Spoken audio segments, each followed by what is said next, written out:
ভগবানের চরণে আমি যেতে চেয়েছিলাম, কিন্তু তোর কাছে আমি প্রতিজ্ঞাবদ্ধ। হে জগন্নাথ আনন্দ, তুই যখন সেই নয়নের বাড়ি যাচ্ছিস, যা, আজকে জন্মের মতো তোকে আমি দিয়ে আমি জন্মের মতো ভিখারি হয়ে গেলাম। সেই থেকে জগন্নাথ আনন্দ বাবাজি যখনই ভজনে বসত, যখনই হানি তাই বলে দু বাহু তুলে রাখত, মুহূর্তের মধ্যে তার দু নয়নের অশ্রুতে তার সমস্ত বক্ষ প্লাবিত হয়ে যেত। ইহার নাম সিদ্ধ গুরু, ইহার নাম প্রকৃত ভক্তের প্রকৃত চাওয়া। আমাদেরও তো ভগবানের কাছে এমনি চাওয়া যে হে গোবিন্দ, একদিন তো আমাদের এই জগৎ থেকে চলে যেতে হবে, কারণ এই জগতে আমরা চিরদিন থাকার জন্য আসি না। এই জগৎ আমাদের প্রকৃত আলয় নয়, এই জগৎ আমাদের প্রকৃত বাড়ি নয়। প্রত্যেকে আমরা একটা নির্দিষ্ট জায়গা থেকে এসেছি। কোথায় সেই জায়গা, কোন পথ থেকে আমরা এসেছি আমরা তা ভুলে গিয়েছি। কোন সুদূরে এসেছো বন্ধু, কোন সে সুদূর পথ, আছে কি জানা পথের দিশা, ভুলেছ কি গৃহরথ। আমরা প্রত্যেকটা জীব আমরা কোন সুদূর থেকে এসেছি, কোন পথ থেকে এসেছি। আমাদের ভবলীলা সাঙ্গ হলে আমরা সে কোন পথে যাব, সেই পথের দিশা কি আমাদের জানা আছে, সেই পথ কি আমাদের মনে আছে। দেখুন, যখন শীতকালে এই দেশে অতিথি পাখিরা আসে, সুদূর সাইবেরিয়ায় বরফ পড়ে, সেখান থেকে ঝাঁকে ঝাঁকে পাখি চলে আসে। ওই পাখিরা সুদূর পথ থেকে চলে আসে, ওই পথে ওই প্রত্যেকটা পাখির দলের মধ্যে একজন থাকে পথপ্রদর্শক, পথ দেখিয়ে তাকে নিয়ে আসে। সমগ্র শীতকাল এই উষ্ণ এলাকায় কাটিয়ে আবার শীত শেষে ওরা আবার সেই আপন গৃহে ফিরে যায়। ওই দলের মধ্যে যে পথ প্রদর্শক সে পথ দেখিয়ে দেখিয়ে নিয়ে যায়। কিন্তু আমরাও তো সেই সুদূর সাইবেরিয়ার মতো একটা জায়গা থেকে, সেই গোবিন্দের চরণ থেকে আমরা সবাই ওই অতিথি পাখির মতো ঝাঁক বেঁধে আমরা এসেছি এই জগতে। আমরা প্রত্যেকে যাকে নিজের বাড়ি বলে মনে করি, ওই বাড়ি কাহারও আমাদের নিজের নয়। তাই তো বলেছে, পরের জায়গা পরের জমি ঘর বানায়া আমি রই, আমি তো সেই ঘরের মালিক নই। যে ঘর বাড়িতে আমরা আছি, প্রত্যেকে আমরা খুব আপন করে যে এটাই আমার আপন বাড়ি, আসলে ওই বাড়ি কাহারই আমাদের আপন নয়। আমার জন্মের পূর্বে উহা অন্যের ছিল, আমার মৃত্যুর পরে উহা অন্যের হয়ে যাবে। কাজে সামান্য কয়েকটা দিনের জন্য আমাদের অভিনয় এই জগতে আমরা ওই যে যাত্রাপালার মতো অভিনয় করি, তুমি আমার পুত্র, তুমি আমার স্ত্রী, তুমি আমার আত্মীয় স্বজন, চক্ষু মুজলে আর কেউ থাকবে। যে স্ত্রীকে সারাটা জীবন হৃদয়ের চেয়ে আমার চেয়েও বেশি ভালোবেসেছি, সেই স্ত্রী কতদূর পর্যন্ত যায়, ওই চৌকাঠ পর্যন্ত, শ্মশান পর্যন্ত যাওয়ারও স্ত্রীর অধিকার থাকে না। আত্মীয় স্বজন যায় শ্মশান পর্যন্ত, শ্মশান কাঁধে করে নিয়ে ওই শ্মশানে চলে যায়, মুখাগ্নি করার পরে আস্তে আস্তে এক একজনে ধূপচন্দন দিয়ে আস্তে আস্তে চলে যায়। আত্মীয় স্বজন থাকে না, পুত্র পরিজন থাকে ওই শ্মশানে শেষ পর্যন্ত। যখন দেহটা ছাই হয়ে যায়, ওই চিতার উপরে এক কলসি জল দিয়ে পিছন ভাবে কুঠারটা মেরে ওই হাঁড়িটা ভেঙে দিয়ে পুত্র পরিজন চলে যায়। তারপরে শুধু একা ওইখানে, কেউ সাথে হবে না, কেউ সাথে। তখন আমাদের সেই স্থান, সেই বললাম, তখন সেই সুদূর পথে আমাদের চলতে হবে। কোন সে সুদূর পথ, সেই অন্ধকার পথ, সুবিদ্ধ পথ, আলো ধরার মতো কেউ নেই, সেই পথে আমাদের একা একা যেতে হবে। গিয়ে আমরা প্রত্যেকে দাঁড়াবো ওই ভবনদীর পারে, যেখানে আত্মীয় স্বজন বন্ধু পরিজন কেউ নেই। ওইদিকে সীমাহীন নদী, সামনে সাপথ সংকুল পথ, এইদিকে আমরা সমস্ত কিছু ত্যাগ করে হা গোবিন্দ বলে দুবাহু তুলে ডাকি। যদি আমাদের সেই পারে পরিসঞ্চয় থাকে, যদি এইভাবে সাধুগুরু বৈষ্ণবের চরণ তরি থাকে, যদি সাধুগুরু বৈষ্ণবের কৃপা থাকে, তাহলে ওই কৃপারূপ করি দ্বারা হয়তো ওই ভবনদী পার হলেও হতে পারবো, অথবা আমরা এই জগতে আবার নিক্ষিপ্ত হব, আবার সেই 84 লক্ষ নরকের পার। কাজেই আমাদের জীবনটা এত সহজ নয়, কিন্তু আমরা ভুলে গিয়েছি, আমরা ভুলে গিয়েছি ভগবানের সাথে আমাদের সম্পর্ক। কারণ জীবের স্বরূপ হয় কৃষ্ণ নিত্য দাস। আমাদের কি অবস্থা হলো? কৃষ্ণ ভুলি যেই জীব অনাদি বহির্মুখ, অতএব মায়া তারে দেয় সংসার আদি রূপ। কবু স্বর্গে উঠায়, কবু নরকে ডুবায়, দণ্ড জনে রাজা যেন নদীতে চুবায়। এই জগতে আমরা কৃষ্ণকে ভুলে গিয়েছি, যার ফলে আমাদের আজকে এই অবস্থা। প্রত্যেকে আমরা অন্ধ, এই জগতে আমরা প্রত্যেকে জ্ঞান অন্ধ। আমরা প্রত্যেকে মনে করি এই জগতে আনন্দের মতো কিছু আর নেই। ওই যে দুই অন্ধের গল্পের মতো, দুই অন্ধ ছিল, তারা কি করলো? ওই গ্রামে বসে ভিক্ষা টিক্ষা করে, কিন্তু আর ভিক্ষা বেশি খুব একটা মানুষে দেয় না। অন্ধ, পথ চেনে না। এখন ডেকে ডেকে বলছে, কে কোথায় আছো, আমাদের একটু পথ দেখিয়ে দাও, আমরা সেই ঢাকা শহরে যাব।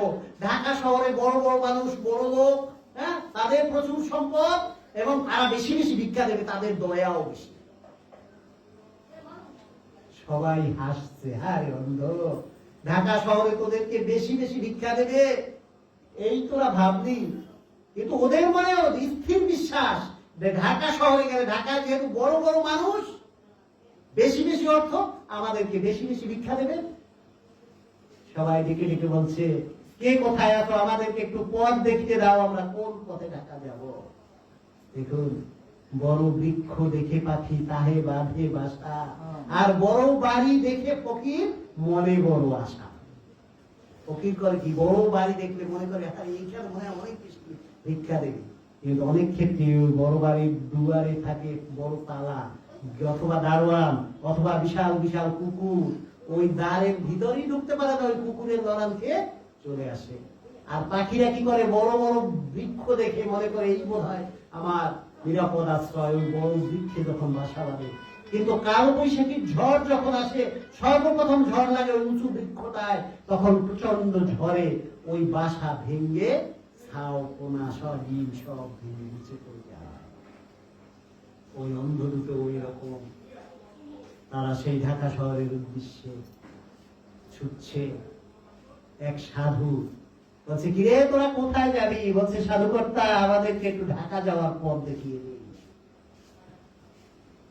সাধু বললো, ঠিক আছে, ওদেরকে যদি নাও দেয় তাহলে বলবে যে আমাদেরকে কেউ পথ দেখিয়ে দেয়নি।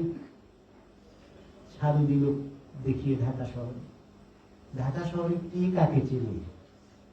মানুষ ওদের মারিয়ে চলে যায়, ওদের গায়ের উপর থেকে হেঁটে চলে যায়। ওরা বলে, বাবু দুটো পয়সা দেন। কি কার কথা শুনে? লাঠি খাচ্ছে, কারো মার খাচ্ছে, কখনো আধা পেটা, কখনো কেউ দুই একটা পয়সা ছুড়ে দিচ্ছে। অন্ধ দুটো বসে কাঁদছে, হায় হায়, এর চেয়ে আমাদের সেই গ্রামই তো ভালো ছিল, তবুও তো দুটো খেতে পারতাম। এখন অন্ধ দুটো কাঁদছে, কি কোথায় আছো, আমাদের বাড়ির পথ দেখিয়ে দাও, আমরা বাড়ি ফিরতে চাই। একটু ভেবে দেখুন, এই জগতে প্রত্যেকটা জীব হচ্ছে আমরা ওই অন্ধ। আমরা ভাবি এখান থেকে আমরা বোধহয় ওইখানে গেলে আমাদের পরম শান্তি আর শান্তি, ওইখান থেকে ওইখানে গেলে পরম শান্তি আর শান্তি। কিন্তু আমরা যখন ওইখানে যাই, ওইখান থেকে আমরা আঘাত পাই। এই বন্ধুটি ত্যাগ করে ওই বন্ধুটির কাছে গেলে এই বন্ধু বোধহয় আমাদেরকে শান্তি দিবে, কিন্তু তখন দেখি যে ওই বন্ধুর কাছ থেকে আমরা অনেক অশান্তি, অনেক দুঃখ বেদনা পাই। ওই অন্ধ দুটিও কাঁদছে, হায় হায়, আমাদের বাড়ির পথ পৌঁছে দেখিয়ে দাও। প্রত্যেকটা জীব আমরা ওইভাবে অন্ধকূপে ঘুরপাক খাচ্ছি। আমরাও খুঁজছি আমাদের বাড়ির পথ কোথায়, আমাদের বাড়ি, আমাদের প্রকৃত বাড়ি কোথায়, সেই পথটা আমাদের খুঁজছি। ওই যে শুরুতেই বলছি যে কোন সুদূরে এসেছো বন্ধু, কোন সে সুদূর পথ, আছে কি জানা পথের ঠিকানা, ভুলেছে কি গৃহরথ, কোথায় তোমার সেই প্রকৃত গৃহ, কোন সুদূর থেকে এসেছো, তুমি তো তা ভুলে গিয়েছ। এইবারে অন্ধ দুটি যখন দুহাত তুলে রাখছে, কে কোথায় আছো, আমাদেরকে একটু বাড়ি যাওয়ার পথ দেখিয়ে দাও, ওই সাধু দিয়ে আবার উপস্থিত, হায় রে পাগল, এইবারে তোরা আবার যেতে যাচ্ছ। দেখুন, এই জগতে আমরা ওই রকম যখন অন্ধকূপে করি, আমাদেরকে প্রকৃত পথের দিশা দেয় ওই সাধুরাই। যখন আমরা পথ হারিয়ে যাই, জীবনের অন্ধকূপে প্রতিনিয়ত আমরা ঘুরপাক খাই, তখন প্রকৃত পথের দিশা পেতে হলে আমাদের সাধু কিংবা আমাদের বৈষ্ণব কিংবা গুরুদেবের কাছে যেতে হয়।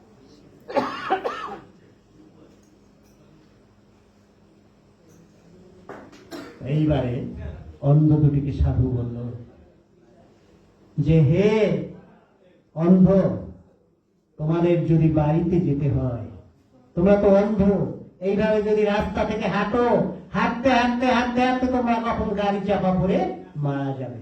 তার চেয়ে কাজ করো, এই শহরের এই রাস্তার পাশ থেকে একটা সুন্দর একটা দেয়াল আছে, দুইজনকে দেয়াল ধরিয়ে দিচ্ছি, যাও এই দেয়াল ধরে ধরে ধরে ধরে সামনে আগাও, একসময় এই দেয়াল ধরে ধরে দেয়ালের ওই মাথায় তোমাদের বাড়ি খুঁজে পাবে। এখন ওই অন্ধ দুটির ওদের আবার ছিল চুলকানি, খুব চুলকানি, মানে চুলকানি, সমস্ত শরীর চুলকানি। দেখুন, এটা কিন্তু আমি আমাদের প্রকৃত এই অন্ধ কিন্তু আমি, আপনি, আমরা সবাই, এবং আমাদের কিন্তু প্রত্যেকের এই চুলকানিটা রয়েছে। এই চুলকানিটা কি? ইয়াকে ভাগবতে বলা হয়েছে কণ্ডুরসা। কণ্ডুরসা কি? আমাদের স্ত্রী পুত্র পরিজন। এই স্ত্রী পুত্র পরিজন এত আমাদের আসক্তি স্ত্রীর প্রতি, পুত্রের প্রতি, পরিজনের প্রতি, এই আসক্তির ফলে আমরা প্রকৃত কর্তব্য আমরা ভুলে যাই। যার প্রচন্ড আসক্তি, তার ফল কি হয় আপনারা সমাজের দিক তাকিয়ে একটু বুঝবেন। তো এই অন্ধ দুটি এইরকম শুধু চুলকাচ্ছে চুলকাচ্ছে। এখন ওর মধ্যে একটি ছিল চালাক অন্ধ, আরেকটি ছিল একটু বোকা অন্ধ। যে চালাক অন্ধ সে এক হাত দিয়ে দরজা ওই দেয়ালটা ধরে, আর এক হাত দিয়ে চুলকায়, আবার কতক্ষণ পর ওই হাত ছেড়ে ওই হাত দিয়ে চুলকায়, আর হাত দিয়ে দেয়াল ধরে। আর অন্য যে অন্ধটি একটু বোকা ছিল, সে করছে কি, ওই দুটো হাত ছেড়ে দিয়ে চুলকাতে চুলকাতে আরেক দিকে ঘুরে এখন আর ওই দেয়াল খুঁজে পাচ্ছে না। এখন সে দেখছে, হায় হায় হায়, আমি আমার দেয়াল কোথায় চলে গেল, দেয়াল কোথায় চলে গেল, আমি তো আর দেয়াল পাচ্ছি না। আসলে দেয়াল কি চলে যায়? চলে তো যাই আমরা, দেয়াল ঠিক জায়গা মতো থাকে। এই দেয়াল হচ্ছে প্রকৃত ধর্মের পথ, ওই দেয়াল হচ্ছে সচ্চিদানন্দের পথ, ওই দেয়াল হচ্ছে সাধুগুরু বৈষ্ণবের পথ। আমরা প্রত্যেকে সংসার চুলকানিতে চুলকাইতে চুলকাইতে ঘুরতে ঘুরতে আমরা দূরে চলে যাই, আর আমরা সংসারে হাবুডুবু খাই, আর বলি কোথায় আমার দেয়াল চলে গেছে, দেয়াল চলে গেছে। দেয়াল কখনো চলে যায় না, চলতে ঘুরতে ঘুরতে ঘুরতে ঘুরতে আমরা চলে যাই। আর যে চালাক অন্ধটি ছিল, সে কি করলো, এক হাত দিয়ে দেয়াল ধরছে, আর এক হাত দিয়ে চুলকাচ্ছে। ঠিক তদ্রূপ এই জগতে যারা একটু চালাক রয়েছে, যে জন কৃষ্ণ ভজে সে বড় চতুর, যে একটু চতুর রয়েছে সে এক হাত দিয়ে দেয়াল ধরে, অর্থাৎ এক হাত দিয়ে গোবিন্দ সেবা করে, আর এক দিয়ে সংসার ধরে আছে। সংসারের মধ্যেও আছে, আবার সাধুগুরু বৈষ্ণবের সেবায়ও আছে। আবার অন্য হাত দিয়ে সংসার ধরছে, অন্য হাত দিয়ে গোবিন্দের সেবা করছে। সেই রূপ এই জগতে আমরা যারা একটু চতুর রয়েছি, আমরা সংসারকেও ধরে আছি, গোবিন্দকেও ধরে আছি। কাজী যেহেতু আমরা সংসারী জীব, আমাদের ওই চালাক অন্ধের মতো হতে হবে, আমাদের সংসারকেও ধরে থাকতে হবে, গোবিন্দকেও ধরে থাকতে হবে। এইভাবে আমাদেরকে চলতে চলতে চলতে চলতে এক সময় আমরা চলে গিয়ে উপস্থিত হব ওই সাধুগুরু বৈষ্ণবের চরম প্রান্তে, এবং সাধুগুরু বৈষ্ণব আমাদের পৌঁছে দেবে আমাদের নিজ বাড়িতে। কাজে এই উত্তাল ভব সমুদ্র পাড়ি দিয়ে যেভাবে আমরা নিজ বাড়িতে যাব, যেইভাবে আমরা সাধু সঙ্গ করব, যেইভাবে আমরা নাম সংকীর্তন করব, আমরা সেই দিক তো ধাবিত হচ্ছি। দেখুন, এই যে আমরা যে সংসারটা করব, সেই সংসার করার একটা চমৎকার আমাদের এই ভক্তমাল গ্রন্থে ছোট্ট একটা শ্লোক রয়েছে। এই শ্লোকটার দিকে আমরা দৃষ্টি দিলেই আমরা বুঝতে পারবো যে সংসারের প্রকৃত স্বরূপটা, যে নারী কেবল মাত্র পুরুষ আশ্রয়, উদ্ধারে পতিরে নারী জ্যোতি সাধ্বী হয়। পুত্ররূপে জন্মে পতি নারীর জঠরে, সেই পুত্রে ভবে আসি উদ্ধারে পতি, উদ্ধারে পিতা। দেখুন, নারী কেবলমাত্র পুরুষ আশ্রয়। আমি শেষের দিকে যাচ্ছি, মানে আমরা সমাপনীর দিকে যাচ্ছি। একটু কটা বাজে? 10টা। আমাদের তো 10:30 পর্যন্ত, আমরা 10:15টার মধ্যে শেষ করে দেবো। হরে কৃষ্ণ। আমরা এটা একটু ব্যাখ্যা করছি। নারী কেবলমাত্র পুরুষ আশ্রয়, অর্থাৎ প্রত্যেকটা পুরুষ তাদের প্রকৃত আশ্রয় হচ্ছে নারী। কিভাবে? এই জন্য নারীকে বলা হয়েছে সহধর্মিণী। যে নারী তার স্বামীকে ধর্মের পথে নিয়ে যায়, সেই হচ্ছে প্রকৃত সহধর্মিণী। এখন কি বলছে? উদ্ধারে পতিরে নারী জ্যোতি সাধ্বী। ওই যে নারী যদি সহধর্মিণী হতে পারে, নারী যদি সাধ্বী হতে পারে, তাহলে পতি যদি দুশ্চরিত্র হয়, পতি যদি গোবিন্দ বিমুখ হয়, তাকে কিন্তু উদ্ধার করতে পারে একমাত্র তার সাধ্বী স্ত্রী, যার অজস্র উদাহরণ রয়েছে। আমরা সাবিত্রী সত্যবানের কাহিনী জানি না, এমনকি জম যন্ত্রণা, জমকে পর্যন্ত ফিরিয়ে দিয়েছিল সাধ্বী নারী সতী সাবিত্রী। তারপরে কি বলছে? পুত্র রূপে জন্মে পতি নারীর জঠরে। কঠিন শব্দ না? যে পতি আবার নারীর জঠরে জন্মে কেমন? স্বামী আবার তার স্ত্রীর জঠরে জন্মগ্রহণ করতে পারে? কি বলেন, পারে? পারে। কিভাবে পারে? কারণ এই যে পুত্র, সেই পুত্র প্রত্যেক এসেছে প্রত্যেক পিতার মস্তক থেকে। মস্তক থেকে তার শরীরের শরীর থেকে স্ত্রীর জঠরে এসে সেই পিতার প্রতিমূর্তিত পুত্র, এবং ওই পুত্র এসে এই জগতে তার জীবনান্তে পিণ্ড দিয়ে তার পিতাকে উদ্ধার করে। কাজী নারী হচ্ছে এই সংসারে প্রকৃত শান্তির আধার। আর সেই শান্তির আধার নারী, সেই নারী এই জগতে গৃহকে যদি সোনার গৃহ করতে হয়, গৃহকে যদি প্রকৃত আনন্দের আলোয় করতে হয়, তাহলে নারীকে 4টা ম ধরাতে হবে তার স্বামী পুত্র। 4টে ম। প্রত্যেকে যারা মায়েরা রয়েছেন, আপনারা আপনাদের স্বামী পুত্রকে 4 প্রকার ম ধরাবেন। আর আমার যারা বাবারা রয়েছেন, আপনারা 4টে ম ধরার চেষ্টা করবেন। কি 4টে ম? এই 4টে ম যদি আমরা ধরতে পারি, তাহলে এই জগতে আমাদের আর অন্য কিছু পাওয়ার নেই। এই 4টা ম। প্রথম ম, মদন ও মোহন। এই যে আমাদের সিংহাসনে বসে আছে মদন মোহন, এই প্রথম ম মদন মোহন। এই মদন মোহনকে ধরতে হবে। দ্বিতীয় ম, মহাপ্রভু। ওই যে নৃত্য করছে মহাপ্রভু। 2 নম্বর ম। 3 নম্বর ম, মহামন্ত্র। এই যে মহামন্ত্র কালকে সকাল থেকে শুরু হবে মহামন্ত্র। আর 4 নম্বর ম, মহাপ্রসাদ। এই 4টা জিনিস যদি প্রত্যেক মা তার স্বামী পুত্রকে ধরাতে পারে, আর প্রত্যেক বাবা যদি তার সন্তানকে ধরাতে পারে এবং নিজে গ্রহণ করতে পারে, ওই গৃহ শান্তির আলয়, ওই গৃহই স্বর্গ।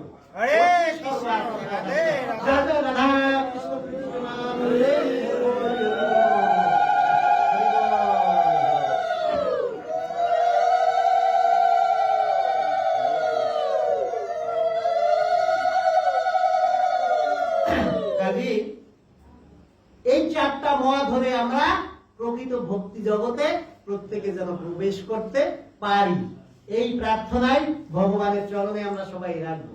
এবং প্রত্যেক ভক্তের দেখুন একটা চমৎকার একটা পদ লিখেছেন পদকর্তা। কি চমৎকার একটা পদ! আমি একটু, যদিও আমার কণ্ঠে সুর নাই, তবু আমি চেষ্টা করছি। চমৎকার একটা পদ। ভক্তি ছাড়া মুক্তি মেলে না, ইহা জানায় আছে।